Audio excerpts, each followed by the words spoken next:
What's going on, ladies and gentlemen? It's your boys over here at Three Man Weave. I'm your co-host CJ, here with my lovely co-host ZD on this Monday, February 23rd night. We don't have that many games tonight, but we were able to catch We do not. our teams played a couple games over this past weekend, and since we last shot, so we definitely have that to talk about. We'll talk about the rookie of the year race as well. Last pod we did the most improved, and then we're also going to be talking about the Houston Rockets, man. They've been kind of struggling over their last 8 games. I believe they're 4-4 in their last 8, so kind of falling off from where they started. Me burner account. Yeah, exactly. And then we'll also be talking about NBA starting to crack down on the tanking that's been going on. So we have a jam-packed episode, and I'm excited to get it going. How are you doing tonight, ZD? Hey, I'm doing good. What's up, people? Welcome back, listeners and viewers. Obviously, if you're watching on YouTube, appreciate you. If you're listening on Spotify, I think have we been putting out the audio or no? I believe so. Yeah. Okay, bet. Appreciate y'all. I'm doing pretty good. Let's see. I had a pretty good day today. I wasn't doing too much. I was editing a bunch. I woke up. I had this call that I was on with Stacks yesterday, but I was able to record that, chop that up, and then I was working on some other stuff for ATD. And Cam has me doing some things for OPM, so I was working on that. But yeah, I'm feeling pretty good, bro. Obviously, like you said, we don't have a ton of games today, and the Lakers have played. Well, we lost to the damn Celtics, so got to talk about that. But Lakers have played 2 games. We ended up getting a W against the Clippers. The anti-tanking. I think Adam Silver put out a statement. They said next season he was going to implement something to curb it. So I think that's why we're bringing it up again. I think we talked about it on an earlier episode, but now that it's kind of official, I think it's due for a run back. We got to run it back. But yeah, bro, I'm doing good. I'm feeling good. Can't really complain, man. It's 3-man weave, like we always say it off camera, but something we can count on, bro. So here we are once again. We live back in the flesh. Yes, sir. Yes, sir. Yeah. No, I'm doing pretty good today too. It's a Monday, so it's always great starting the week off. Chopping it up with you about hoops. So I always appreciate your time, and I appreciate everyone that listens and watch the podcast. We do this for y'all. We were gonna do it anyways, but for y'all that listen, we greatly appreciate y'all, and everybody that has been tuning into the pod. So hopefully y'all stick with us for this end of the year. Crazy to think, Z, we have 24 games left, 25 games left for a lot of these teams. So almost playoff time, baby. So that's the best time of year for us, and ready to get that whole playoff predictions going and whatnot. So I'm excited, bro. It's a good day, and can't wait to chop it up with you. So ready to get right into it. Yeah, man. Obviously, so we lost yesterday in our most recent game. I think the Lakers were now 34-22 on the season. We're 5th in the West, so can't complain. I always tell you, bro. I said it. I think I've said it multiple times. Between the 4 and 7 seed, that's who we are. And that's where we've been. But we lost to the Celtics 111-89. Peyton Pritchard scored 30 points with 6 3-pointers and 8 assists for the Celtics, who have actually won 3 straight and 8 of their last 9 as they attempt to close the gap on Detroit, who's atop of the Eastern Conference.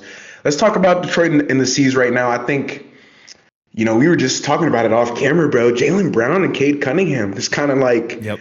I'll get into JB, what he did to us in this game, but I think it's just more about how the Celtics have been playing over the last month and a half, bro. Because if we're being honest with you, I don't think, I didn't expect this. Obviously, I'm not a Celtics fan. Go Lakers, but I didn't expect them to be this good without Jason Tatum. I know maybe you might have thought, you probably thought the same thing, but I know a lot of obviously analysts out there thought the same thing, and that's what makes their season so special. But yeah, them trying to chase Detroit. We spoke about Detroit a lot this year, to be honest, which has been fun for us because 2 years ago we didn't really speak about Detroit at all. But in the offseason files, obviously we went over their team as a whole and their balance sheet. And just seeing them have this complete turnaround, being number 1 in the East, and seeing that battle it's been cool for me as a basketball fan. I'm not a fan of Detroit or the Celtics, but I do think it is cool seeing them battle it out. But yeah, the Celtics have been balling. Obviously, I think they won their last three straight before going into this one, make it four now.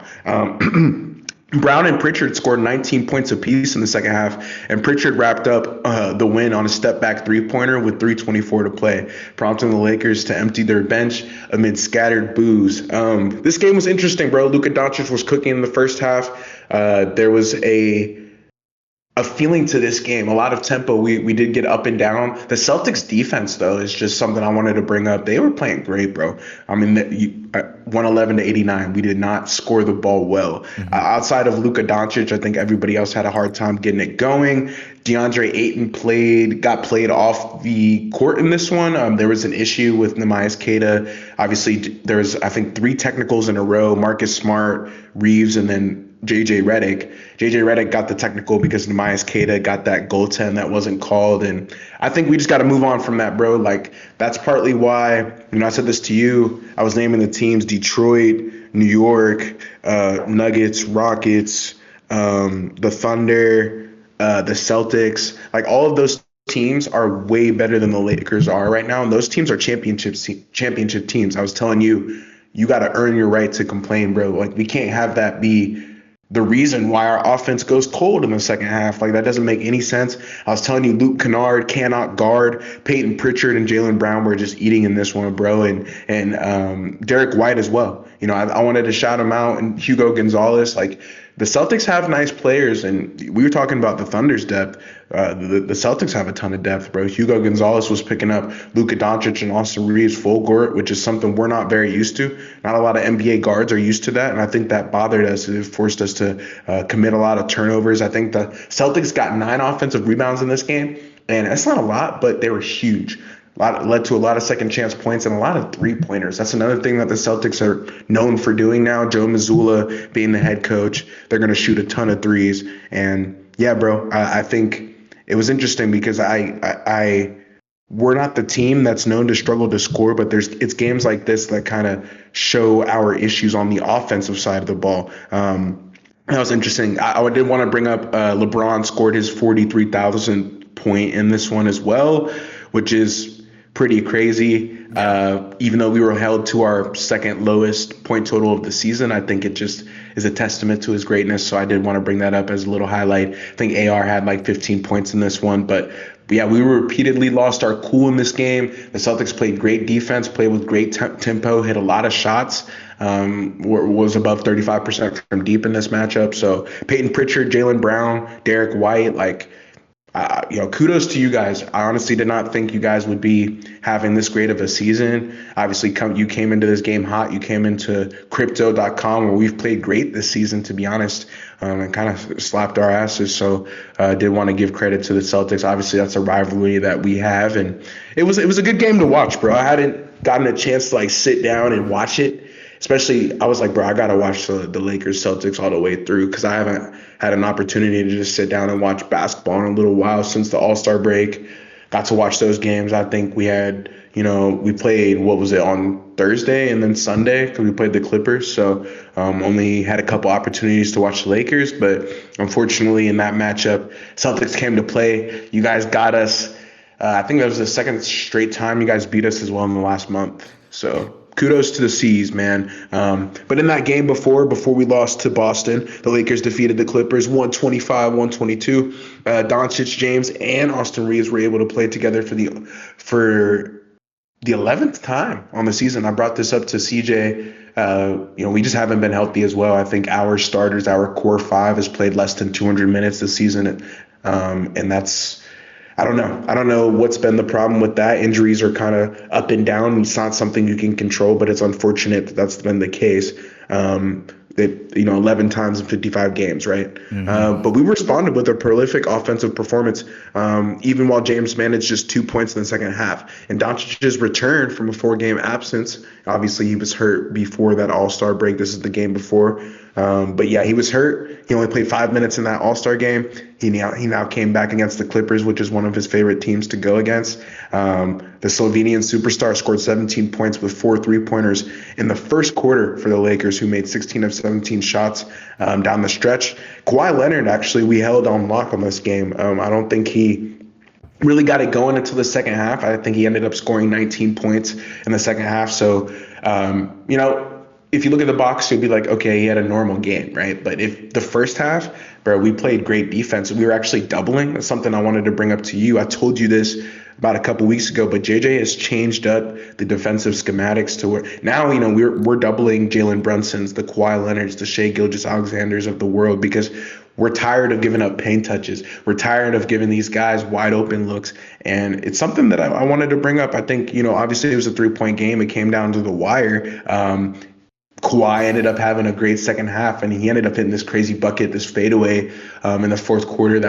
It's just, he's so vintage, bro. I know we've spoken about him a lot, but he looks like Michael Jordan right now. So I wanted to give him a little bit of credit. But yeah, I think the Clippers answered I think they were down at one point by 19 points. They were able to come back. They scored 27 points in the fourth quarter to our 26, but we were able to fend them off.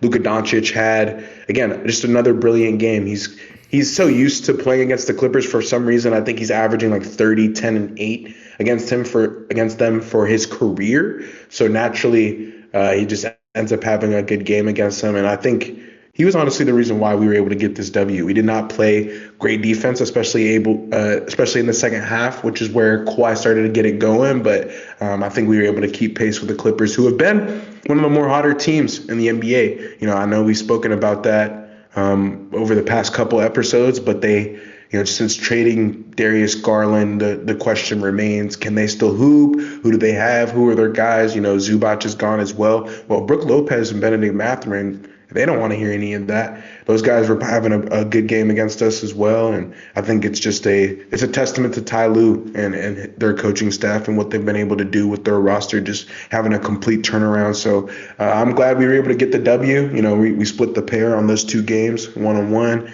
and yeah, LA's fifth in the West, like I said, 34-22. Brought this up to you pre-All-Star break, but post-All-Star break, like I said, we just have to fix the defensive issues, get a little bit better on that side of the ball. And then when we do have games when we're not shooting well, I think we need to find just a spark plug. Somebody can come off the bench. I know we had a couple Nick Smith Jr. games, right? We had a couple Austin Reeves games. I think Luke Kennard can give you those spike games, but just finding, you know, Rui Hachimura as well, who I haven't spoke about today, but just finding certain guys that can get it going on the offensive side of the ball when our big three is not having the best game or the best day. So yeah, I'm happy. I think that was a good breakdown, but yeah, I was able to watch a little bit of these two games. Thank God. Just haven't been able to watch a ton of my Lakers recently, but I was thankful to get a chance to just sit down and break down the game. So I'm glad we were able to split it, even though, you know, we weren't able to get a W against our rivals, you know. Yeah. No, yeah, definitely, bro.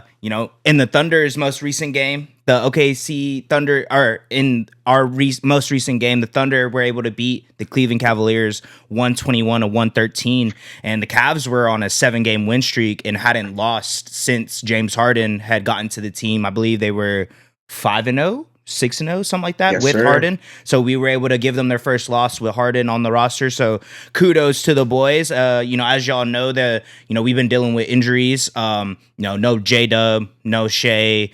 I believe no iHeart as well. No, iHeart was no Mitchell. And so we just been beat up all year. I think that's kind of been something I've been repeating all season. So I don't want to sound like, definitely. So, but just been able to, you know, being able to fight through these adversities, right? That's been something I've been speaking on all season. Our depth is really what has gotten us to this point. You know, obviously when Shea's on the court, changes up the game plan and whatnot, but just the fact that everyone's been able to step up, you know. In this game specifically, you know, Isaiah Joe had a fantastic game, you know, was able to scored 22 points, hit 6 from 11 from 3, and was able to get 5 steals. So just being able to play defense, you know, he's usually, you know, not known as a defender, but just I think that's something that we hold our hat high on, is on the defensive side of the ball. So shout out to Isaiah Joe. But you know, we were able to blitz him. You know, in that first quarter, we scored 40 points. we ended up scoring, hitting 8 threes. So shout out to that. That's been something, I talked about a lot. You asked me what is something heading into the trade deadline, getting to the All-Star break, what is something that you want to see from the Thunder? And, I told you it was the get better from, shoot a better percentage from the three and get someone else that can create, with all these injuries. And thankfully we were able to get Jared McCain. Thank you, Daryl Morey, for that. But yeah, this was a game.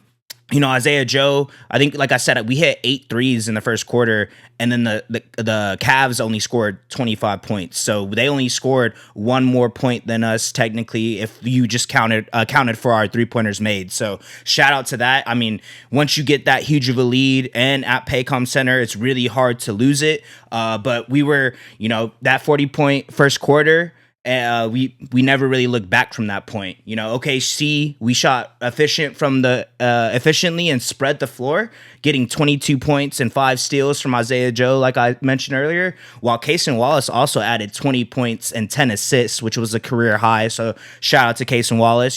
He's on my dynasty team and he's on my taxi spot, but what he's been doing has me reconsidering if he's still going to be in that taxi spot, especially with playoffs approaching. But Chet Holmgren, man, he also anchored the paint with 17 points, 15 rebounds, and 3 blocks. I believe he tied KD for that, and the only person in the Oklahoma City Thunder history that has more is Serge Ibaka. So elite company for Chet Holmgren. There you go. Helping neutralize Cleveland's size despite Jared Allen's 13 boards. The Cavs made runs behind balanced scoring from Donovan Mitchell and James Harden. They each scored 20 points. But the Thunder's fourth quarter execution and ball movement plus 10 made threes from multiple role players kept them ahead. Like I said, this is one of the few games where I can actually say that we shot very well from three. We ended up shooting 51%. We were 21 for 41. So this is one of those, I would say, outliers for my team's case where we actually shot above what we've been shooting and exceeded what we've been shooting all year. So like I said, really, when you get such a huge lead in the first quarter, teams can blow that, but the fact that we had a lot of players hitting threes throughout the game and just timely possessions throughout the whole rest of the game, it just kind of sealed this win for us. And like I said, man, our depth, Jared McCain was able to get 10 off the bench, and so was Jalen Williams, Jay Will, who's been fantastic in the absence of iHeart and Chet during the season. He's been getting a lot of minutes, and just what he's been able to do for us, bro. But just like I said, 3-point shooting in this game is really what sealed it for us. And then, the game prior to this, we ended up going against the Brooklyn Nets, where we also caught a dub, 105-86. This was one of those ugly first quarters. I wasn't able to watch the whole game, but I watched the first quarter. The Nets ended up leading going into the second quarter, but then we held them to 10 points in the second quarter. So obviously that kind of is what blew the doors out, and we just kind of kept it from this point. But this was the Jared McCain game. You know what I mean? He was able to drop 21 points off of our bench, and I said it to you earlier, Z, that I think this was his first time he dropped 20 points in over a year. Obviously, he tore his ACL when he was with the 76ers, his rookie campaign, and just, seeing him being able to do this, kind of showing us flashes of what we saw his rookie season, and I think what other place, to do this in than the Thunder. And I think, like I said earlier, shout out to Daryl Morey, because this is what exactly we were missing, especially with the injuries we've had all season. Having someone that could essentially be a spark plug coming off the bench, even without all our, star players and even key role players and AJ Mitchell to kind of facilitate the ball. I think just seeing him do this, bro, it just, it was exactly what I told you we needed. And I think it's, he had the post game interview, he started doing his bark and everyone around him. It just kind of brings me back to, all season last year when they were doing it, so it's dope seeing him being a part of it and being on a team where, he seems like he's wanted. Not saying that he wasn't in Philly, but obviously they didn't value him as much if they were willing to just trade him away essentially for Get nothing. him away. Yeah, But exactly. yeah, no, this was one of those games. Like I said, besides that Cleveland game, the Nets not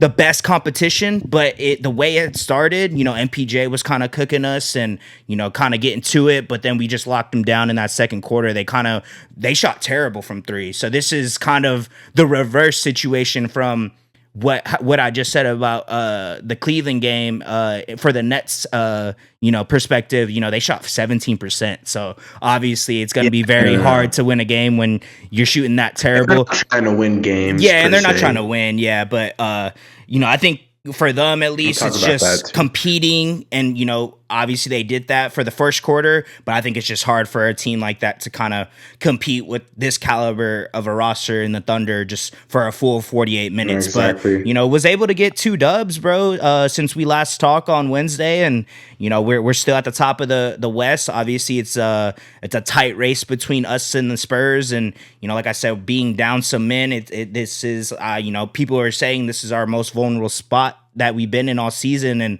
I would agree, but I still think that we are the team to beat. Obviously, reigning champions, Yeah. and top of the West still, even without our best players. So I told you this as well as not saying that I want to have injuries, but I think the timing of it and where we're at in on the standings and where we're at in the schedule.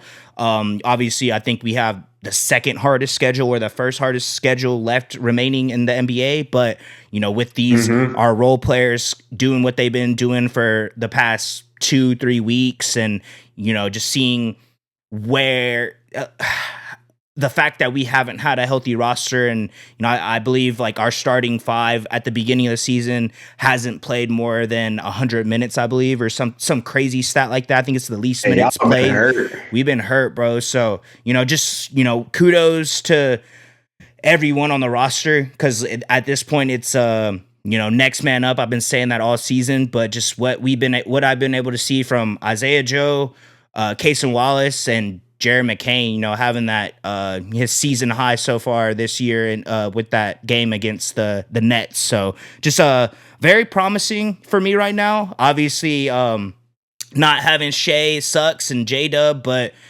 Chet has been doing his thing. First time All-Star this year, of course, and seeing what Isaiah Joe has been doing, bro. I think that's been probably the player I've been most impressed with as of this, as over the past couple weeks. Just seeing him stepping up, hitting big shots, and just when he's on the court, obviously it just spaces everyone out, and then having Jared McCain being able to essentially do that, but a little bit better scoring wise, just from the mid range and getting to the rim. It's promising, man. It's I'm just ready to get to the playoffs. I've been telling you that really since the season started, but the way it's looking right now, I like our chances still, and whenever we get the roster together, it's gonna be a scary for a lot of these teams, bro. So I'm excited, and we're able to go 2-0 over our last 2, and it's the first time in a while that I've been able to say that, being undefeated since the last time we were able to talk. So man, I like it. I love the way that our roster is looking.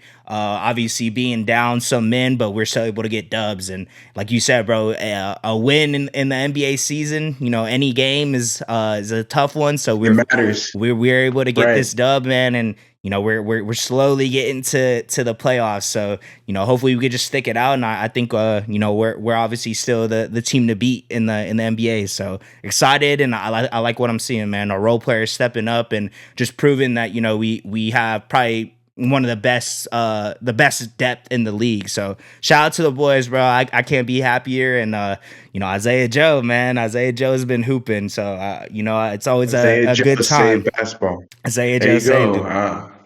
Yeah, I like it, bro. Let's get into the games tonight. We got a banger. Obviously, number 2 in the West versus number 1 in the East. It's the Spurs versus Pistons, man. Spurs are on the road. Pistons are at home. The Spurs are missing Mason Plumlee and Lindy Waters the third. The Pistons are missing Isaiah Stewart for this matchup. So hopefully those guys get better. Yeah, this is the first matchup between the Spurs and the Pistons this season, and it's interesting. You were just talking about the Thunder. I think the Spurs are chasing the Thunder at this point. Obviously, they have dominated the Thunder in the matchups that they have played, but I don't think that's necessarily representative of the type of team that they're going to be in the playoffs. We'll have to see. I saw them in person the other day. I went to that Kings game. It was super dope. Seeing Dylan Harper and Steph Castle, and Wemby had this crazy move like between the legs on Maxime Reynaud, who's also really good, by the way, but just a nasty between the legs yam, and I think it's exciting. I think they're chasing the Thunder and obviously playing the Pistons, who are, I'd argue, the best team in basketball right now. I mean, maybe we'll clip that up, but they've just been so brilliant. Cade Cunningham is now in the MVP voting. Him and Jalen Duren have had a lot of great chemistry this season. I think they're top 3 in alley-oops, so that's been interesting and fun for the Detroit Pistons fans to watch. But yeah, just a banger of a matchup. Unfortunate that CJ and I will have to watch the rewatch of that whenever we get the chance. But I'm gonna tune in, bro. Today I'm gonna tune in. I'm gonna use my my league pass. Hopefully, I think it's actually on Peacock. It's on Peacock, yeah. Yeah, it might be on NBC. I might be able to just pull it up. But anyways, the Spurs are 9-1 over the last 10 games, and the Pistons are 8-2. Both Detroit and San Antonio ranked top 10 in defensive rating on the season as well. San Antonio ranks 3rd in the NBA in defensive rating, allowing just 110.7 points per 100, and Detroit ranks 2nd in the NBA in defensive rating, allowing just 108.3 points per 100. The Pistons also rank 1st in the East with a 42-13 record, as I stated earlier, and the Spurs rank 2nd in the West with a 40-16 record. So these teams are fairly matched. If I gotta pick one, bro, I'm gonna rock with the Spurs. I feel like they're just on fire, and their guards are so good. I feel like Detroit does have the bodies to keep up with them. You know, obviously they have the forwards that are long, but they have the capabilities to stick with those guards, but I think Wembanyama is just the X factor in this game. And if Wemby's playing, I think he's going to make Jalen Duren. He's going to drag Jalen Duren away from the basket. I think that's going to create some more opportunities for Dylan Harper and Steph Castle. So I'm really excited to watch this one back. We'll have to see. Obviously, these are 2 of the best teams in their respective conferences, and it's just, you don't see these matchups much, CJ. Obviously the NBA schedule comes out a little bit before the season, but they don't know who's going to be good, right? So these matchups are kind of random, and I think we're just getting lucky on a Monday at 6 p.m. Spurs versus Pistons, and I'm excited for this one. But who do you got? I hate to say it, bro, but I think I'm leaning the Spurs too. I think just what they've been able to do all season. Yeah. You said you were able to watch it. You know, they just had the I-35 Classic this past week, and obviously we stay in Austin, so they were able to take care of business. Kind of, it was a competitive game with the Kings for a little while, and then it just kind of got a little out of hand. I saw Wemby do a little like not a windmill, but like a cradled it. Yeah, just yammed it, and I was like, man, of course. And, as much as, I hear Zay always talks about how we don't talk about the Spurs. You must not watch this podcast because we talk about the Spurs a lot, brother, for not being Spurs fans. But it's I think just what they've been able to do, bro. They're, probably like you said, I think Detroit is probably the best team right now, but just what the Spurs have been able to do, bro, just their depth is insane as well. Like you said, Steph Castle, Dylan Harper, Harrison Barnes has been playing really well, Devin Vassell, Keldon Johnson. They have a lot of good, versatile players that have bought into, their ideology and just what Wemby has been able to do, bro. He's just, game changing. And I think, like you said, Jalen Duren, it's going to be a long night for him. Obviously, both All-Stars, first time All-Star for Jalen Duren. But, I think if Cade is able to do what he's been doing, it's going to be a close game, but I think the Spurs are going to get this one as well. I think it's going to be a good one, and, hopefully we'll be able to watch that recap, but we'll see. That's going to be a good one, man. Definitely the game of the night. Yeah, I was going to say no updates from that. Definitely the game of the night, so don't let me know the scope. I got you. I got you. Going into the next game, man. We have the Kings versus Grizzlies. They tipped off at 7 p.m. The Kings are missing DeAndre Hunter, Domantas Sabonis, Zach LaVine, and Dylan Caldwell. The Grizzlies are without John Morant, Cedric Coward, Santi Aldama, and Contavious Caldwell Pope. Kyle Anderson is also listed as a game time decision. So Grizzlies, dealing with injuries all year, and then nothing's really changed. I feel Yeah. like anytime we talk about them, they're always, Oh, I their injury know. report's So always annoying. insane. But some storylines for this game, man. This is the fourth matchup between the Kings and the Grizzlies this season. The Grizzlies has won the previous 3 games this year by an average win margin of 17.6. Over their last 10 games, the Grizzlies and the Kings ranked bottom third in the NBA in overall net rating, and the Kings ranked 29th overall over that span with a minus 14 net rating, and the Grizzlies ranked 23rd with a minus 5.5 net rating. Definitely on paper, probably one of those games that you're just gonna, let me watch a recap of it. But I think the Grizzlies are my fault, the Kings are on a 16 game losing streak. So Hey, they played, like you said, I will say this, for being on a 16-game losing streak, they played a lot. They played good they basketball did. versus the Spurs for 3 quarters. Malik Monk, DeMar DeRozan, like they were getting, I was honestly shocked. I was telling my girl, I was like, you know what?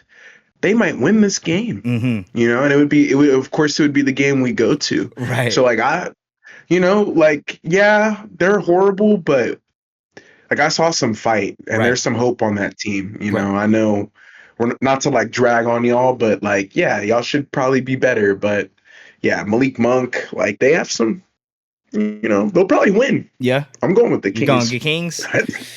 I think I'm going Grizz, Yes. bro. I don't know, man. I just Have, bro. Like Jalen Wells, GG Jackson Lexi GG Gigging. Jackson. GG Oh my Jackson Lexi Gigging. gosh. I just think Reno, Monk, DeRozan, Westbrook. Russ, That was yeah. the first time I saw the Brody as well, bro. That almost put a tear in my eye because I had never seen the Brody. Me, And yeah.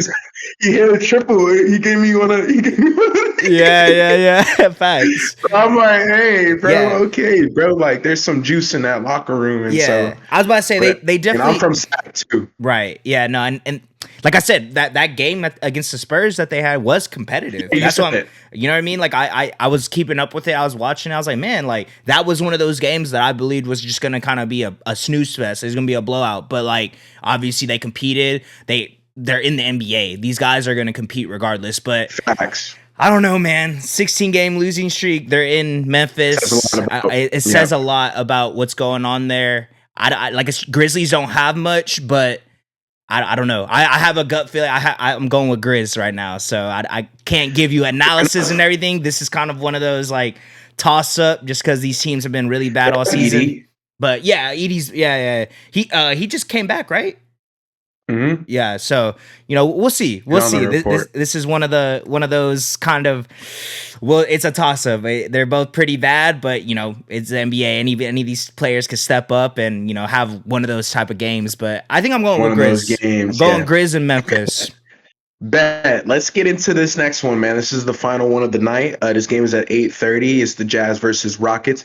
The Jazz are on the road. The Rockets are at home. The Rockets are missing Jason Tate, Fred VanVleet, obviously OFS, and Steven Adams, obviously OFS.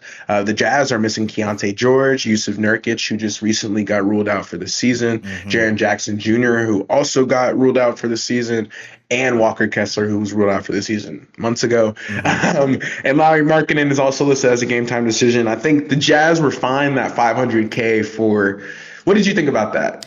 We'll talk about that in a second, obviously, in our next segment. Yeah. Obviously, I don't want to see tanking. But if you're not good, is it really worth competing? Yes, but obviously that they're trying to get that top 2-3 pick. You know what I mean? So They want the band stuff. I get it, but it's just as a fan, you want to see the best product on the court. Is AJ Devasta or Darren Peterson the number one pick? Oh, For you. For me? Yeah, like if you were the Jazz If I was the and you got Jazz. the number one the pick, Yeah. I think Who are you going with? if I'm the Jazz, I think I might go Darren, just off of the positions that you have on your team already. Oh, Obviously, okay. I was like, okay, yeah, yeah. that I makes mean, sense. that's why. But I'm not gonna lie. Like a lot of other teams, if you're just basing off of what we've seen this season in college basketball, I'm probably leaning more AJ, just because of you. We've seen him play all season. He hasn't really missed a lot of time, and what he's been able to do. So, but Ooh, that's a tough question. this is like 1A, 1B for me. I'm not gonna lie to you, because either one of these players could definitely shift a franchise. But I don't know. Darren's great. I'm not taking anything away from him. I mean, we talk very highly of him. Him being the, probably one of the most highly touted shooting guards we've seen. I think a lot of people are saying since like Vince Carter. You know what I mean? So, and that's saying something. That's in the 90s. So that's 30 plus 30 years or whatever it is that we've never seen this type of prospect in the Oh shooting guard yeah, position. So it's I'll probably go AJ, but I'm not mad if Darren goes first, because we've seen what he's been doing all season, and the fact that that's a he's real playing answer. he's playing half a game scoring 30. You know what I mean? So the talent's there. Yeah, It's more so I the like the health is a take. little concerning for me, but either one of these I players. agree. That's why I asked you because I'm like, I think people are just like, I'm gonna take Darren Peterson. The reason I bring that up though is I think the Jazz are tanking to get one of those two guys, Hmm. and I just don't know who they would pick if they did get the one. Yeah, Because you could take DeBansta, but you like you said, you already have a a bunch of lot of forwards, forwards. Yeah. and yeah, it's just it doesn't fit your roster as well. But Hmm. let's get into some of the storylines for this game, man. That was just a little side tangent. Interesting thought bubble there. But yeah, this is the third matchup between the Jazz and the Rockets this season. On the year, the season series is tied 1-1. I think Utah defeated Houston on December 1st, 133 to 125, and then Houston defeated Utah on November 30th, previous to that. 129-101. Over their last 10 games, Houston and Utah look like the same team, essentially. Houston ranks 22nd in the NBA in offensive rating with a 111.1 offensive rating. And then the Jazz rank 23rd in the NBA in offensive rating with an 110.9 over that same span of 10 games. So it's interesting. They're kind of the same team on offense. And on defense, Houston and Utah both rank 10th and 11th in defensive rating over those same 10 games. So interestingly enough, both of these teams, and we'll talk about Houston in a second, but I think like we talked about the Jazz for a little bit, I think Keontae George and Lauri Markkanen have given them some blip games. That's why they do have as many wins as they have on the season. But with nobody playing, it's tough for me to Yeah. give them that. Like I think Nurkic even had a span where he was getting triple Triple doubles and doubles. stuff. Yeah. Like yeah, and he's out now, so it's like the Jazz just don't have anybody. So it's hard for me to take them in this game. I'm gonna have to give it to the Rockets, but the Rockets, you guys have not been playing good. We're about to talk about y'all in a second. I'm not too confident in that. Obviously, blowing the lead against the Knicks, which we'll get into, but yeah, I have to go with the Rockets because at least they have Kevin Durant, right? They got somebody. Right. Yeah. No, I'm leaning the Rockets too. Looking through this injury report, it's kind of like what you were saying about the Grizz, but the Jazz are obviously going against a better team, and the Rockets, not saying they've kind of fallen off like we brought up earlier, but I think that the Rockets can get this dub. If they Oh don't, yeah. then we'll really have some conversations about this roster. But I think so. I think the Rockets get this dub. I think yeah, and I want to give credit to Utah. I think like Bryce Sensabaugh Mm-hmm. and like they have some pieces on that team, like obviously Collier. Isaiah Collier. Yeah, like they have some guys who are pretty decent, but we'll see. That's yeah. I mean we'll see, man. Just it's tough for me if Keontae George and Kessler and Jackson Jr. and potentially Markkanen and obviously Nurkic too. It's just like it's too much. Mm-hmm. It's too much. Yeah, that's like So damn near their starting five. right. Yeah.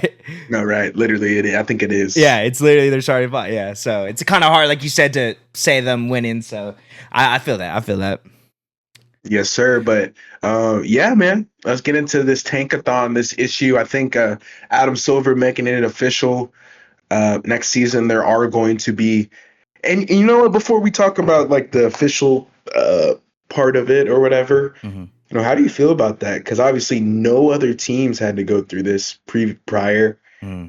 To obviously what he's going to be putting in place, which we'll talk about in a second. But how do you feel about him changing the draft now as opposed to like before? Yeah, That it's doesn't it seem too fair. yeah, it's interesting because I feel like they are looking at what the Spurs were able to do in the draft, and obviously the past 3 seasons getting Wemby, Castle, Harper. It's like, damn, that's not fair. How are they able to do this? But they weren't good, so they were able to get a high pick. And it's I brought it up earlier. Tanking, I don't want to see it, but it makes sense if you're just not a good team. If you're blatantly just sitting people in the fourth quarter, like how the Jazz were, or like how these other teams are. But there's a difference between that and just not being good. So I don't think you should penalize a team if they're just not good. Like how the Pacers, for instance, like they've been actually trying to Good win point. games. And obviously they made it to the finals last year. They lose Tyrese, they lose Miles Turner. Obviously they still have Pascal, but that roster just isn't the best right now. And it's not like they They are are fine too. intentionally tanking, but I just don't think they're that good. So I get it. You want to see, especially as a commissioner, you want to see the best product on the court at all times. But there's just certain rosters that, I think if you go down this path, I mean, this is the only way that you can really get better. Like we've seen it with like Charlotte, right? They've been pretty buns for the past 4 years. They've been able to hit, they not haven't got a first overall pick, but getting top 3, top 4 picks, they're able to build through that. And that's the only way certain teams can do it. So I get it, but it's kind of a harsh thing to do out of nowhere. Like you're seeing the success of a Spurs right now, and I feel like that's kind of why. But they weren't good for a while, and obviously they got lucky in some circumstances getting the number 1 pick. But that's the point. That's the lottery. Like not everyone can do it. But yeah, it's interesting, bro. Like I get certain teams doing that because that's the only way they can get better, because they're not a free agent destination that their free agents are wanting to go to. So it's hard for them to get better. And if you take this away, and I'm pretty sure we're gonna go through like the ways that they're gonna change it, but how that's gonna affect small markets so much that it's gonna be tough for teams to really build. Exactly. So. Yeah, and it messes with the trade market. I don't know how I feel about it. I think I don't like tanking either, but at the same time, like these teams have been doing this. Yeah. It's not like a new thing. It's not hurting. It's also not hurting the league's money per se. Like you guys got the TV deals. You guys locked up Amazon and NBC and all these, Peacock, right? Like obviously the deal with ESPN, Disney. I don't know. I think Adam Silver, like you said, is focused on growing the game to its fullest potential, and that was his mission when he became commissioner, and he's focused on doing that. And if he was in this room, he'd probably tell CJ and I, like, regardless of what you guys think, I just want to see the best product on the floor at all times, like you said. And I'd have to understand that. Obviously, he's the commissioner of the NBA. However, I would argue that, when we talk about equality and the fairness of our league, we need to take it into account what we've done in the past, because it does impact the future, right? When you change something of this magnitude, and you need to be careful because you're messing with potentially history books, records being broken, teams being changed, rings being, going to a certain team that probably wouldn't have gone to that team, just like little things like that. So I'm excited to get into it. But yeah, the NBA is set to implement new anti-tanking measures next season aimed at discouraging teams from intentionally losing games to improve draft lottery odds. So like we were kind of talking about, you did a great job of explaining the Pacers. I think that's a great point. That's another point I would make to Adam Silver. Just there are teams who try to win games who just suck. Yeah. Like the Pacers are trying to win who aren't very good, right? It's not like the Utah Jazz's case. I'd even argue that they won a game and got fined for it. Yeah. Which didn't make a ton of sense either because they won the game. Right. Yeah. It doesn't make so sense. It's like they won, you know. But yeah, the league plans to increase scrutiny on teams that sit healthy players for non-injury reasons, which I agree with. Particularly late in the season, and could issue fines or other penalties for violating participation rules. The NBA and the CBA have participation rules. For you guys who may not know, players can lose out on money. Their contracts can be voided if they refuse to play, right? The game, the NBA has rules in place to protect players and obviously teams from any contracts being broken or anything like that. That's why obviously Adam Silver cracked down on the Jazz and the Pacers, fining them for sitting players that aren't really hurt and yada, yada, yada, all that good stuff. Under the new proposed framework, so this is the important part if you're listening, first round picks can only be protected if they fall in the top 4 or outside the top 14, eliminating many of the current mid-lottery protections teams use in trades. Also, lottery odds would freeze at the trade deadline or a designated later date, depending on whatever the NBA convenes on deciding, preventing teams from tanking over the final stretch to manipulate draft positioning. Teams would also be barred from picking in the top 4 in consecutive seasons or after consecutive bottom 3 finishes. I think that's an interesting tidbit because a lot of teams suck for years on end. Yeah. You just brought up the Spurs. They were not good for 2 to 3 seasons. Mm-hmm. Right? If you bottom out for 3 seasons now, what, you don't get your draft pick? Yeah. Right? Yeah, crazy. I don't know. Yeah. Because it's tough. And I would even argue that's not even that long, like no. 2 seasons. No. And like that 3 seasons. That's one of those I read and I was like, man, that like I was saying, just some teams aren't going to be good for 5 years. You know what I mean? Usually, majority of the time. So it's like you're going to penalize them for just being a bad team. Obviously, if you're sitting people, that's different. But if you're just not good, you don't have the talent, or you get, someone gets, your star player gets injured, you're penalizing them for, just not having a good roster. So yeah, it's interesting, bro. Like I don't know. Yeah. Continue. I was gonna say we'll get more into it, but for sure. So they would being barred from picking in the top 4 in consecutive seasons after consecutive bottom 3 finishes is interesting, CJ. And also, franchises that reach the conference finals would be ineligible for a top 4 pick the following year, which is another interesting one because I don't know. Yeah. So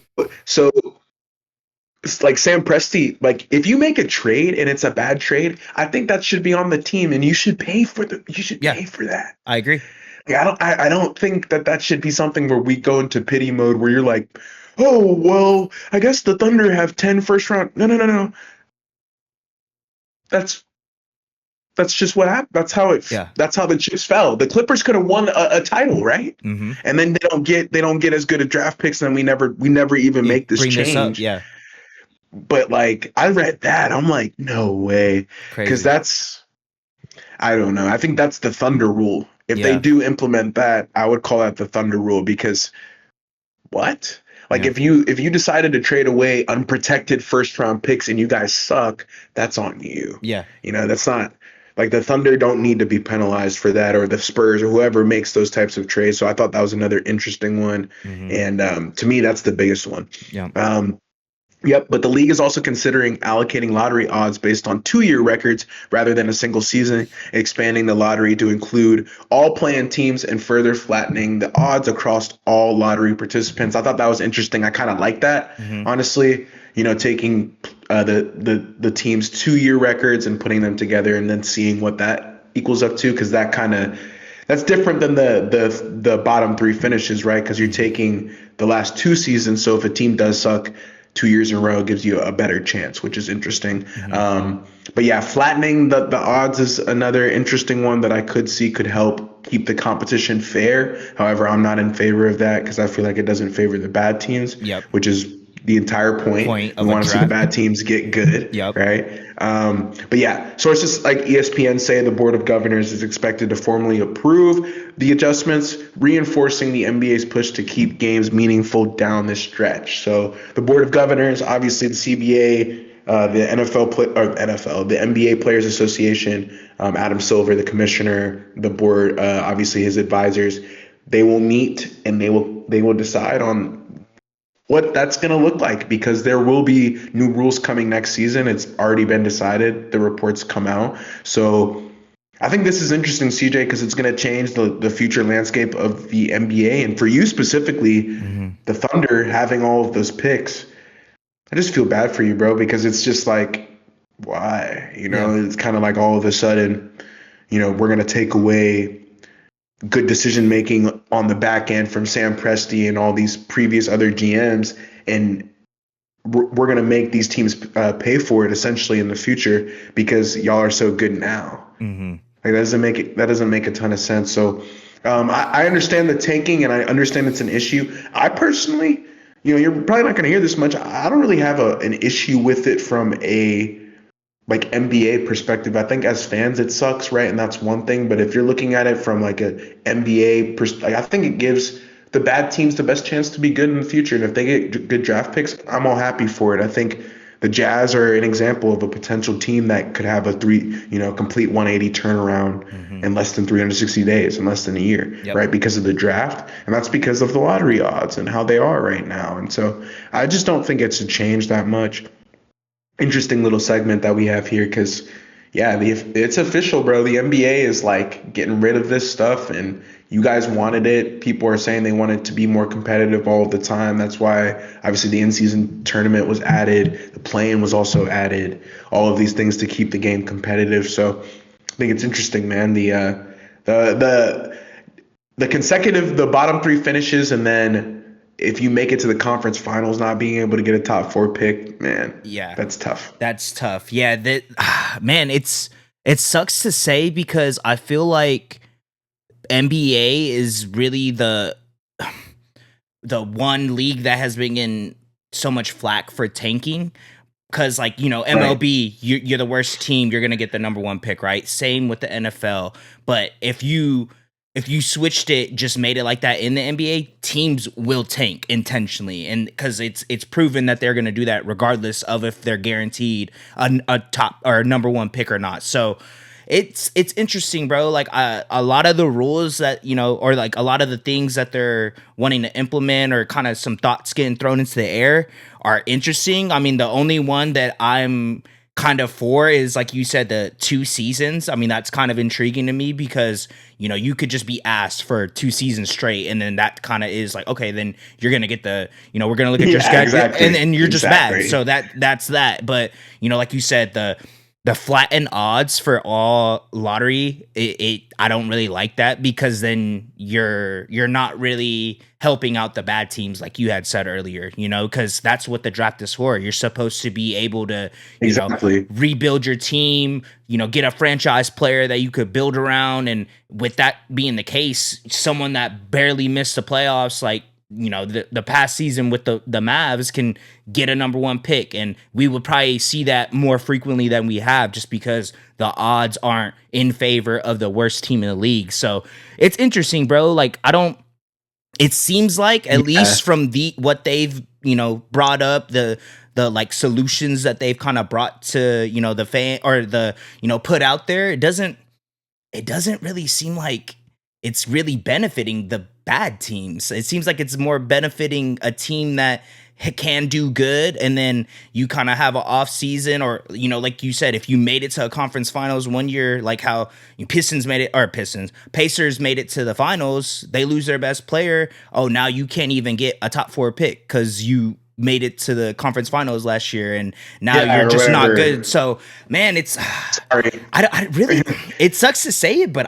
it seems like to me, like, the there's no like real solution. You know what I mean? It's just something that can kind of put a band-aid on this I have wound to for now. agree. So it's interesting, because I don't think it'll really solve our tanking problem that we have in the league, but I think we just have to realize that there's some teams right now in the NBA that just are not good, and they should not be getting penalized for that, and I think obviously different circumstances for each roster, but if you're not good, then I don't think you should be getting penalized for not being able to win, just because there's gonna be bad teams. We never really seen, when the whole standings in for a season, that, oh, there's 25 plus win teams throughout the whole like, someone's gonna win probably less than 20 games in a season. So I don't know, man. It's very interesting. And I think, like you said, like the rules that they're trying to implement is,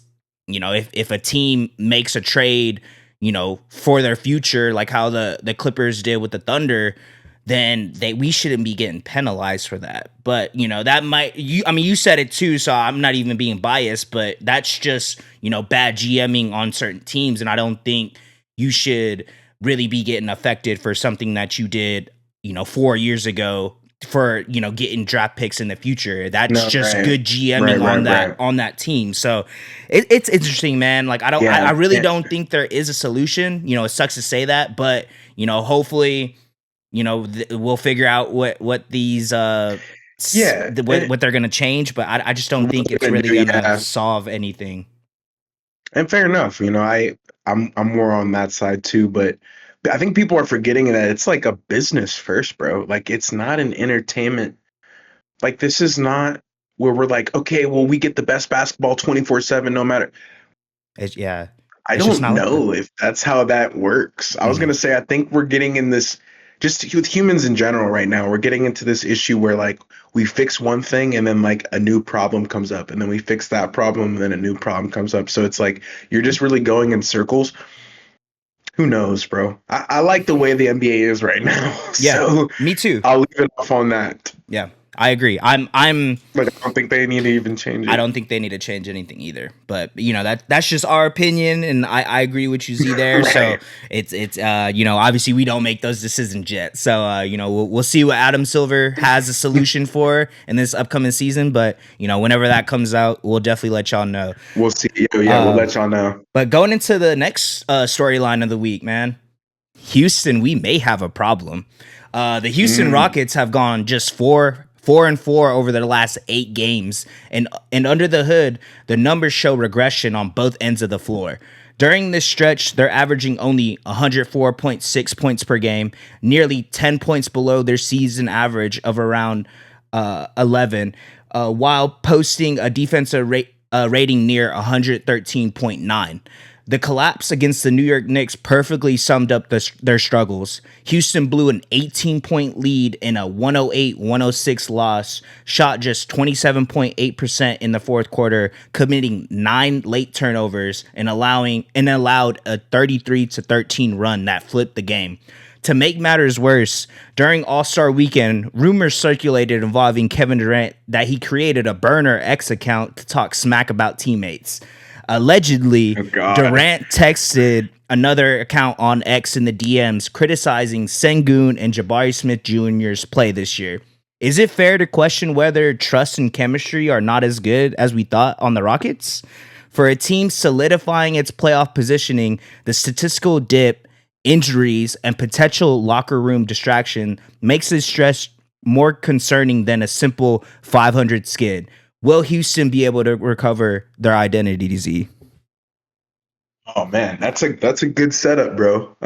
Because like you said, man, it's interesting. The injuries we haven't really talked about it much, but I think Steven Adams and Fred Van Van Fleet Vliet. being out hurts more. Because I'll be honest with you, I love Amen Thompson, but I don't think he's a point guard, bro, and I don't think he ever will be. No. Like I hate, I love Ime Udoka.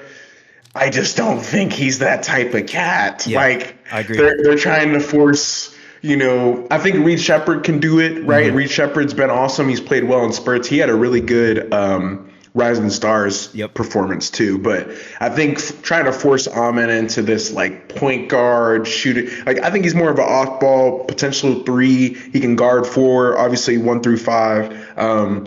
But yeah, just that experiment has been interesting. The Reed Shepard thing. Obviously, there. I'll be honest with you. I think it was like Jabari Smith. He was talking about how he can't really guard Mm-hmm. sometimes, and then Şengün is like slow.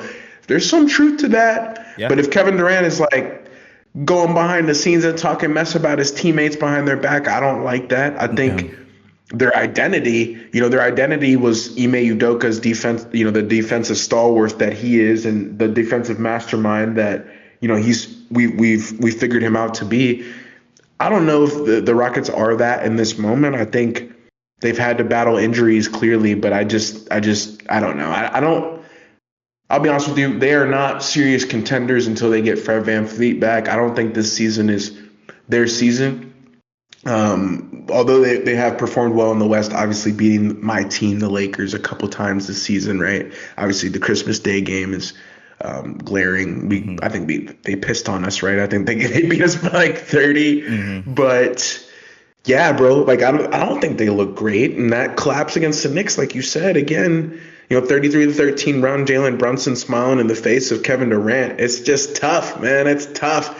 And yeah, outside of that game versus the Hornets, where I think KD had 35 or something, Mhm. he played pretty well. I think they've struggled. They've struggled because certain guys haven't stepped up in moments where I think Ime Udoka thought they were ready for it. Again, the Tari Easons, Ahmed Thompson, Reed Shepherds of the world. Sometimes they're just not ready for the moment, and it's pretty clear that there's a skill gap. Not to say that the Lakers are on that level yet. I think the Lakers are a little bit worse than the Rockets are right now, to be honest. But I think Houston does have some problems, bro, and I think they need to be addressed, especially the locker room. I think the offense is one thing, the defense will get cleaned up, but yeah, it seems like Kevin Durant is a little bit less happy than we originally thought, and he's always been like this, bro. Kind of sneaky, it's the Slim Reaper, bro. He's always been kind of just in the. I don't even know why he got asked if it was him. He said no, blah blah blah. But I'm like, bro, like they kind of got you, bro. Like, Yeah. that you're cooked. You're Yeah. cooked, Yeah. and it's okay, but like you like being like, oh nah, like nah. I'm like, bro, like you're sussy. You're Yeah. sussy. Yeah, bro. Like you said it, man. I think the main glaring problem they have is just the point guard position, bro. Obviously, Reed Shepherd has had spurts throughout the year, but it's just. I mean, I think we talked about it, at the beginning of the year when we found out Fred was going to be out this whole season, but just not having a main facilitator to run the offense, I think it's a glaring problem for them, and it's been their problem all season. And obviously, like you said, Amen is not. I don't think he can. I don't think he can be a point guard for them, but they've just been So able even to work off of what KD can provide for them. But when he's allegedly getting this burner account where he's talking mess about your teammates, it's not a good sign. So it's interesting because we had high hopes for them coming into the year. Obviously, KD has been doing his thing, but just the injuries, man, just seeing your main yeah, point guard get facts. injured, it kind of puts Amen in a situation where now you have to be that guy, and just his play style, just his passing ability, just it's not there yet, obviously. So, like you said, I think he's more so off guard, potential three player that can guard all positions, but for being the guy to run your offense, facilitate the ball, I just don't think he's there yet. So it sucks, bro. Like Houston, they had high hopes coming to this season. Obviously getting KD and the year that they just had this past season, but yeah, no, they have a problem, man, and like you said, the defense will solve itself. I think the offense, will probably maintain what it's at now. Hopefully, it gets better. A little better. They've been one of the best offensive teams pretty much throughout this whole season, but just the skid that they've been in. But like you said, man, I think it's really just the locker room, and are these guys really playing for each other and trying to accomplish a goal that each contending team is trying to get to. We'll have to see, man. The playoffs is a different beast, and when not having a point guard is going to be a huge factor in a playoff series. So we'll see how it goes, man. But yeah, no, Houston isn't looking that good right now. And if you were to tell me this at the beginning of the season, it would kind of throw me for a loop. Exactly, and they got Spurs, Nuggets, Lakers, obviously the Thunder in the mix. But like, Yeah. you're gonna have to deal with some teams, bro. And for you guys to be 4-4, it's not like an issue or anything, but I think it does speak to where their team is at right now. And obviously Dorian Finney-Smith has been in and out of the lineup. That hasn't helped either. I think Steven Adams going down has hurt the Rockets more than they initially thought. Mm-hmm. And yeah, we'll have to see, bro. I think they're still a playoff team. They'll be fine. Like, Yeah. Houston fans, if you're listening to this, y'all will be straight. But we'll have to see this week. I'm keeping a close eye on them, so I'm glad Admin put that in the outline. Yes, sir. Yes, sir. And you want to get into these mid-season Rookie of the Year race? Oh yeah, let's do it. Let's do it, bro. All right, man. So starting off, You want man. to start it off? Yeah, I'll start it Okay, off. I'll bet. start it. So we'll go from 3-1. Obviously, we kind of messed up when we did our Mount Rushmore, so we're not gonna do that again. We're gonna have y'all wait. So at the 3 spot in our There it is. mid-season Rookie of the Year race, we have the one and only Baylor's finest. The Bahamas is in the building, man. We got the one and only VJ Edgecombe. VJ has been worth the price of admission this year for the Sixers, justifying their tank last season for their fourth pick in the 2025 NBA draft to grab VJ. Edgecombe is averaging 15.1 points per game, 5.5 rebounds per game, and 4 assists per game on 42% shooting from 2 and 37% from deep. Edgecombe also leads all NBA rookies in steals, 77, and steals per game, 1.5, and won the Rising Stars game MVP this year at the All-Star Weekend. Man, I was able to watch the Sixers play last night. A great game against the Magic. But just what VJ has been able to do, man. I was watching it with JG. Shout out to the boy. But just seeing when he's out there, he looks like he's been in the league for a while. He looks like he's experienced for being a rookie, and that's the thing I'm most impressed. Just his feel of the game. He's able to plug right in next to Tyrese and be a good running mate for him, running the lanes, playing good defense, like I just said. Having the most steals as a rookie, and just kind of being able to be that dynamic duo that they have with Tyrese and VJ. It's been amazing to see. Obviously you picked him up in our dynasty draft, so you saw the potential, you saw what he could have been, and just he's lived up to all the expectations that we've had for him this season. So he surpassed it, honestly. Yeah, no, definitely. Yeah, he's been amazing. You said it, like from 3, that's what I've been the most surprised with. But I think his just motor and his confidence in the clutch. I think he's also leading rookies in clutch points, if I'm not mistaken. I think him and Knueppel are close. But the Sixers play a ton of close games. Maxi's one thing. Embiid is one thing. Who he hasn't played in 2 weeks? 2 weeks, yeah. Kind of sketchy for them. But anyways, I think he's played great off Maxey and Embiid and their gravity, right? He knew he was going to have a lot of space coming in. I think Paul George getting suspended also helping his stats a little bit as well, because he's getting all those minutes now. So VJ obviously averaging those 15 a game, but the assists too, a cool 4 assists. At times VJ be getting 8, 9 assists, and I'm like, man, he looks good, bro. The way he facilitates for others and plays above the rim, which I like. He's physical, can take the contact. He's been shooting well from 3. So, yeah, I think, honestly, if these other 2 guys weren't on this list, like any other year, VJ Edgecombe is your rookie of the year, no doubt. But he's got to go up against aliens this year. So it's a little different for him. And I think it's just a 2-man race. But, yeah, second on this list, man, it's none other than Duke Blue Devil, Kon Knueppel. At this point, Kon Knueppel may have saved the Hornets franchise, to simply put it. He has been dazzling this year from beyond the arc,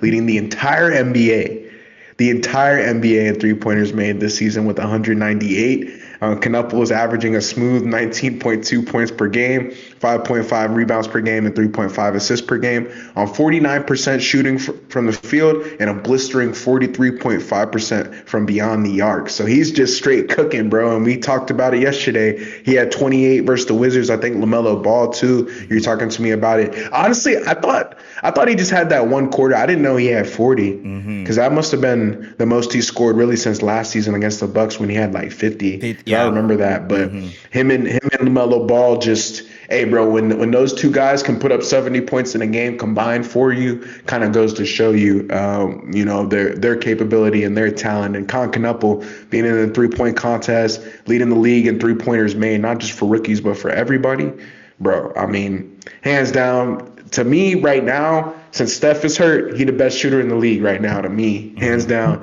the over 2.5 3-pointers made has been cash all year. Y'all can take that. So that's y'all's gifts from me to you. But yeah, in the month of February specifically, Knueppel's doing even more damage, averaging 23 points a contest while shooting 48% from 3. So specifically in the month of February, he's shooting. I mean, 1 out of every 2 threes is dropping, bro. That's crazy. Yeah, it's insane. Crazy. It's insane. But the only question remains, bro: will he be able to capture the flag? You guys know who's number 1 in this situation. So I'm going to spoil it. But with Flagg out out at the moment. It's within the realm of possibility. I wanted to bring this up. I personally think Kon Knueppel could win Rookie of the Year if Cooper Flagg misses.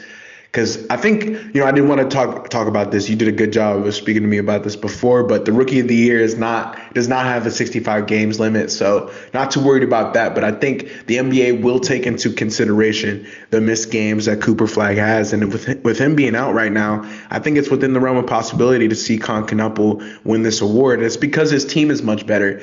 He's also averaging damn near the same points around. He's shooting better from deep, so leading the league in three-pointers made, which is going to bode well with the voters. So I think this is going to come down to the wire. This is definitely one of the more interesting award races that we have on the season. Obviously, we know Cooper Flagg is the gem of all gems, and that's a whole another talking point that I'll let CJ get into. But I think it's become interesting because of Kon Knueppel and VJ, right? Just having them two in the mix, seeing their competitive fire. And whenever they play against each other, man, like Cooper Flagg versus Knueppel, Cooper versus VJ, Knueppel versus VJ, watch it, bro. Yeah.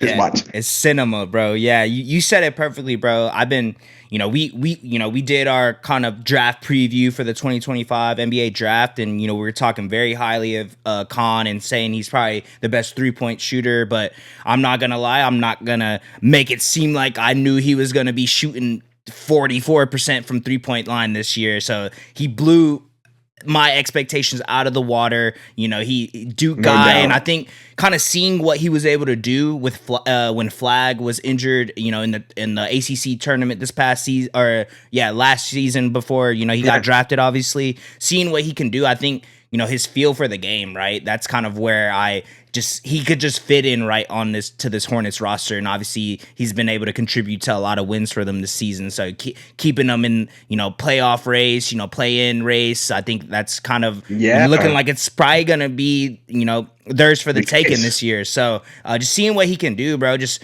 being the scorer that he is, and he can putting up very similar numbers to Cooper Flagg. So I think, that's a talking point of its own. And just, shout out to Kon, bro. Like, I'm not gonna lie, I didn't expect this. I expected him to be good, but I didn't expect him to be this good. He's awesome. So yeah, I think he saved LaMelo Ball's career, bro. I'm not even gonna lie to you, bro. Like, I'm sure that cat, like, LaMelo Ball, like, is good, but I think we would have a different conversation if he was not on their team. Mm-hmm. Truly. No, for sure. I know you're about to get into what Cooper Flagg has done, and he's had some performances of his own that we'll talk about. But Kon Knueppel has been, bro. Like he's been the one. He's a top 50 player straight out of college. And for me, it's the shooting, but it's like the rebounds and assists, bro. Yeah. He's getting, 6 boards, four dimes a game. Like, that's nice. Mm-hmm. That's nice. He's able to do a little bit of everything for them right now, bro. So it's been incredible seeing him play, but we spoiled it for y'all. Of course, I think y'all knew this at this point, but at the number 1 spot, we have another Dookie, man. We have Cooper Flagg. Cooper Flagg will win Rookie of the Year unless Knueppel catches up to him. He's been on a mission this season, and he's truly been a one-man wrecking crew, scoring 40 plus twice already this year. Career high of 49 versus Kon and the Hornets. Flagg is averaging 20.4 points per game, 6.6 rebounds per game, and 4.1 assists per game on 49% shooting from the field. He's also the most defensively gifted player in this rookie class, as Flagg is averaging a block and a steal per game. The only hole in his game is his 3-point shooting, as Flagg is shooting just 30% from beyond the arc this season. However, before going down with the foot injury in February, Flagg was shooting 46% from 3, the highest he shot in any month this year. Can Kon catch his Duke brother Cooper Flagg, Z? Yeah, I think that's one of this has been one of the best Rookie of the Year races we have in recent memory. I think that question might ring for many more years to come, because this it's tough. He was, like you said it, the only hole in his game was 3-point shooting, yet he was getting 46% from deep in February. Yeah. Put up 50 against Knueppel, which, the voters know that. They're going to see. They know that. You don't think they know that they were going at each other in that game, and he ended up putting up 50. Hmm. And I think the Hornets got the W though. Yes, I believe the Hornets got the So dub. yeah, Yeah. I think that yeah, the Hornets got a W in that one. But man, that's the question of the year, brother, Yeah. because these two guys, I think I saw you guys on TikTok, okay? '03 draft class, of course. Hmm. Right? I didn't want to say that on YouTube, of course. That was the last time that we've seen rookies do this well, but like I'd even argue this draft class is probably better than '03 at this point. Mm. Rookie, if you compare rookie of the year to rookie year to rookie year, I feel like 2025 got '03 out beat for Mm. sure. Hmm. Numbers wise, efficiency wise, like no way. So this I think this draft class, if you're able to win the rookie of the year and this one specifically, you're gonna have a lot of bragging rights Hmm. because this has been a great year. It's a two-man race, but I see you, VJ, Yep. and I think Knueppel and Cooper Flagg are making it for one of the more interesting rookie of the year races that we've ever had. It's Hmm. just happening in the moment, so y'all don't realize it. But in 10 years, I know y'all gonna be like, damn, y'all remember that 2025, 2026 rookie battle. Yeah. It's just like, that's what we're gonna be talking about. So I don't know. I don't think he will because the NBA does these weird things where it's scripted into this. Of course, the Mavericks lose Luka Doncic. They get Cooper Flagg. They fall on this generational talent. He wins Rookie of the Year. Yada yada yada. It's very storybook. But Hmm. personally, I think Knueppel will be number one the next time the rookie ladder comes out because he's Mm. playing. Yeah. No, yeah, I agree. I think it's one of those like you said earlier, there's not a games limit, right? So you don't need to play a certain games. And it's one of those as well. I feel like, we've seen, well, not this closely contested rookie of the year race in a while, but I feel like they do kind of just look at numbers and their numbers are very close. So I feel like if Kon has a Right. crazy, couple months to end off the year, he could definitely, bump Cooper down. But when he comes back, I still think Cooper Flagg is going to be able to put up the numbers. So it's going to be interesting, bro. This is probably probably the closest race that we'll have, throughout the season. So That definitely MVP. Yeah. MVP, yeah. So it's one of those. We'll just have to see, man. But I definitely think Kon can get that number one spot. So I'm not mad at it. And this is, like you said, this is a lot of people are probably gonna be looking back at this in a couple years, and like, man, that rookie of the year race was insane, and they went to the same college, Yeah. and yeah, it's a Oh, bro. storybook, So it's great. Storybook. Hmm. Yeah, it's legendary, and yeah, what a better way to end that off because I feel like you got the 2 weeks off with your dynasty. I'm playing my brother. We spoke about this last week. Yep. I'm excited, bro. I got some injuries. Obviously, Cooper Flag injury is big for me, but I'm sure he'll come back. It's a foot injury. It doesn't seem too bad. It's not like he's getting surgery, so he'll be back. Holmgren's played great. Edgecombe's playing great. De'Aaron Fox is playing great. I'm feeling confident, bro. Hmm. We spoke about it last week, so you guys kind of already know who we're playing. CJ's got the 2 weeks off, so you probably won't hear much from him. Yep. But on my side, bro, just trying to start the week off right. Obviously, Monday, De'Aaron Fox gets to go. Hopefully, I'll check. He ended up having a good game. Hopefully, and I'll probably watch the recap of that Pistons and Spurs game. I'll probably watch the full game Hmm. whenever I go back upstairs. So I'm just excited to see what my team can give me this week. We got the full week now, Yep. Monday through Sunday. So I'm projected for I think 680, 700 points. My brother is projected for 780 points. So we'll have to see. I got We'll see. 33% chance of winning, but you guys never know what can happen. And I'm hopefully, yeah, since I made that trade with my brother earlier this season, Hmm. hopefully I can bounce him out. We know that pick will be mine, and it'll Yep. be a good pick. And I'm gonna play you Yep. next round if I can win. So it'll just be storybook all around. I think this season has been better than last year, even though last year was great. I think this season has given us more twists and turns that we weren't expecting. The Suns being good, Hmm. Detroit obviously being this good. We just talked about the Kon Knueppel and Cooper Flagg thing. The MVP race. All of that's been good. It's obviously it's accumulated to dynasty being good as well. Obviously, this is just fantasy basketball. So if the season's good, most likely you were scoring some points. So I'm having a blast. Hopefully, we'll see who wins that swingman. Maybe another Visa gift card too. But we'll see who ends up coming through and getting this championship. But yeah, just I gotta find somebody, man. I picked up Kyle Filipowski feel like he's going to be involved. I had to drop Ryan Nemhard because he's a two-way player. They got to play in the G League right now, so I'm not getting any points from him. And yeah, I think Walter Clayton Jr. and Danny Wolf I'll probably put on my taxi spot for right now. But yeah, VJ, Cooper Flagg, Edgecombe, Fox, and Holmgren. Hey, it's core four right there, baby. Yeah. Fantastic four. So I'm going for broke. Like now I'm in the playoffs, so I'm going for broke. Somehow I made it here, 9-9, 500. But I was on like a 4-week win streak, whole month. So I'm in this mug, man. I'm here to compete. I'm not trying to lose in the playoffs. If I made it, so be it. Yeah, bro. Yeah, no, we've been talking about it all year. We kind of gave like a little recap of what the season has been, and just, man, I told you this right before we started, bro. I needed this 2-week bye, man. I definitely needed it. Hopefully some of my guys could come back by the time, if I go against you or your brother in the second round. So, I need it, and just kind of waiting to see, bro. I'm gonna be keeping an eye on the score, seeing who's going off, popping off, and I'll be waiting for you in that second round, Z. So hopefully, we get to play against each other, and we get to have the content for the audience, and for us too, just getting it. Obviously we're the ones who like made the league, and you got everyone involved. So it's been an incredible year, bro. My first season playing fantasy basketball, and just the fact that I was able to get Shea, and a lot of Thunder players are on my roster. It's been a great year, man. So I can't not complain. And like Z said, you probably won't be hearing from me for the next couple of weeks just because I got this bye. But I'll be waiting, man. Hopefully you get this dub. You've earned it. You've earned that bye. I'm proud of you, man. So I'm rooting for you as well. But if we play against each other, that's a different story, right?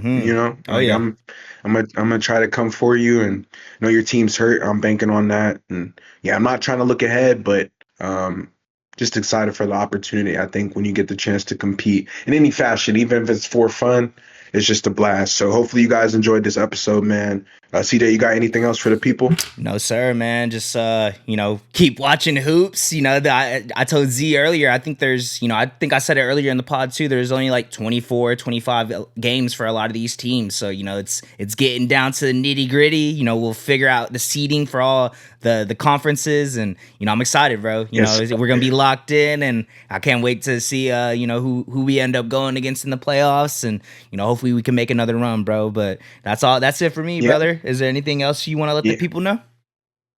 Nah, man, just the dynasty. I'm hoping for that. And yeah, it's been good. Hopefully the Lakers can catch a couple W's this week. We'll be back on Wednesday. But yeah, that's it for CJ. That's it for me.